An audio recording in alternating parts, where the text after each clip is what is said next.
बूढ़ी माँ की दर्द भरी कहानी। 75 वर्ष की उम्र में सुलोचना देवी की याददाश्त काफ़ी कमज़ोर होती जा रही थी। उन्हें रोज़मर्रा की चीज़ें याद नहीं रहती, लेकिन उन्हें हमेशा याद रहता था, वह था उनका बेटा। दिन हो या रात, एक पल भी ऐसा नहीं होता जब उन्हें अपने बेटे की याद न आती। दूसरी तरफ बेटा था जो साल भर में एक आध बार माँ को फ़ोन कर लिया करता और 1-2 मिनट से ज़्यादा बातें भी ना किया करता। फिर भी यह बूढ़ी माँ टकटकी लगाए अपने बेटे का इंतज़ार करती रहती। एक दिन बेटे का विदेश से फ़ोन आया। हेलो, सुन रही हो ना माँ? अनिल बोल रहा हूँ। बेटा, कैसी हो माँ? मैं ठीक हूँ। बेटा, तुम बहू और पोता कैसा है? माँ ने पूछा। सब अच्छे हैं माँ। मैं अगले हफ्ते गांव आ रहा हूँ माँ, तुम्हें लेने। अब जब हम सब साथ में लंदन में रहेंगे माँ। तुम्हारी बहू कह रही थी माँ को यहाँ लेकर आ जाओ, बेचारी अकेली वहाँ परेशान होती होगी। बेटे ने कहा। माँ की बूढ़ी सूखी आंखें आंसुओं से भीग गई। उसके कमजोर शरीर के नस नस में खुशी की लहर दौड़ गई। बेटे और बहू का अपने प्रति प्रेम देखकर माँ का मन खुशी से भर आया। बेटे ने आगे कहा, माँ तैयार रहना, मुझे ज़्यादा दिन की छुट्टियाँ नहीं हैं। जिस से जितने पैसे लेने हैं लेकर रखना। तब तक मैं प्रॉपर्टी डीलर से बात कर लेता हूँ। घर के लिए? घर के लिए? माँ ने पूछा। हाँ माँ, गांव का घर हमें बेच देना पड़ेगा। अब हम सब साथ में रहने वाले हैं, तो वहाँ पर घर रखने का कोई मतलब नहीं। माँ, बेटे ने कहा। बुढ़ापे की वजह से ठीक चलने में असक्षम माँ ने पूरे मोहल्ले में घूम घूम कर अपनी इस खुशखबरी को सबको सुनाया। सभी को खुशी हुई। सबको लगा माँ जी के आखिरी दिन अपने परिवार के साथ खुशी से बीत जाएंगे। घर वापिस आकर माँ ने अपने घर के कोने कोने को ऐसे देखा जैसे वह दूसरे बेटे को देख रही हो।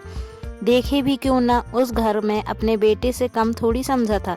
अपने पति के साथ 40 साल तो यहीं बिताए थे, लेकिन अब मजबूर थी। बुढ़ापे के आखिरी साल बेटे और बहू के साथ बिताना चाहती थी। दिल पर पत्थर रखकर घर बेचने के लिए माँ तैयार हो गई। आनन फानन में बेटे ने घर को आधे दामों पर बेच दिया। माँ ने ज़्यादा नहीं, लेकिन जिन चीज़ों से दिल लगा था उन चीज़ों को समेटा और बेटे के साथ टैक्सी में बैठकर एयरपोर्ट के लिए चली गई। एयरपोर्ट पर जाकर बेटे ने माँ से कहा, माँ तुम यहाँ बेंच पर बैठो, मैं सामान और बोर्डिंग पास की जांच कराकर आता हूँ। वहाँ वक्त लगता है और खड़ा रहना पड़ता है, तुम्हें तकलीफ होगी। तुम यहीं आराम करो। मैं यूँ गया और यूँ आया। माँ बेंच पर बैठ गई और बेटा अंदर चला गया। काफी समय हो गया, बेटा वापस नहीं लौटा। माँ सोचने लगी, ज्यादा भीड़ होगी इसलिए देर लग रही होगी। अंधेरा होने को आया। अब तो लोगों की चहलकदमी भी कम होने लगी। माँ को अब चिंता होने लगी। एक कर्मचारी ने आकर पूछा, किससे मिलना है माँ जी? आपको यहाँ पर क्यों बैठी हैं? डरती हुई आवाज में सुलोचना देवी बोली, मेरा बेटा अंदर सामान की जांच कराने गया है, लंदन जा रहे हैं हम। क्या नाम है माँ जी आपके बेटे का? कर्मचारी ने पूछा। अनिल नाम है मेरे बेटे का, सुलोचना देवी ने बताया। कर्मचारी अंदर गया और थोड़ी देर बाद बाहर लौटा। उसने सुलोचना देवी से कहा, माँ जी लंदन जाने वाली फ्लाइट तो दोपहर में ही जा चुकी है और आपका बेटा भी उस फ्लाइट में बैठकर लंदन जा चुका है। अब आपके यहाँ बैठने का कोई मतलब नहीं है, आप भी अपने घर चली जाइए। क्या जा चुका है और मैं घर जाऊं? घर? माँ की आंखों से आंसुओं के सैलाब उठने लगे। जैसे तैसे माँ घर पहुंची, जो अब उसका था ही नहीं, बिक चुका था। वो वहीं बरामदे में तुलसी के पास सो गई। घर के नए मालिक को उस पर दया आई तो एक कमरा किराए से उसको दे दिया। पेंशन के पैसों से खाना और किराए का बंदोबस्त हो जाता था। दिन बीतने लगे। कुछ दिनों बाद घर के नए मालिक ने सुलोचना देवी से कहा, माँ जी आप अपने रिश्तेदारों के यहाँ पर जाकर क्यों नहीं रहती? इस उम्र में आपके लिए वही अच्छा होगा।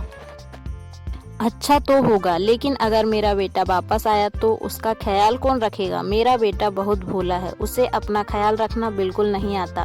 मैं कहीं नहीं जाऊंगी, क्या पता कब उसे मेरी जरूरत पड़ जाए।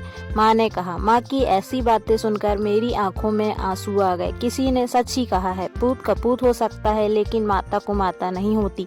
अपने माता पिता की सेवा करें, उनका सम्मान करें। उन्होंने अपने सपने छोड़कर आपके सपने पूरे किए हैं। अगर आप जिंदगी में अपने सपने सच कर खुद को महान समझने लगते हैं तो एक बार घर में जाकर अपने माँ बाप का संघर्ष भी देख लेना। तब आप समझ जाएंगे कि वे किस तरह अपनी जिंदगी जीते हैं आपके लिए। जिंदगी में कभी भी कामयाबी हासिल कर लो तो उसका श्रेय अपने माता पिता को देना, क्योंकि दुनिया में सिर्फ माता पिता ही है जो आपको कामयाब देखना चाहते हैं।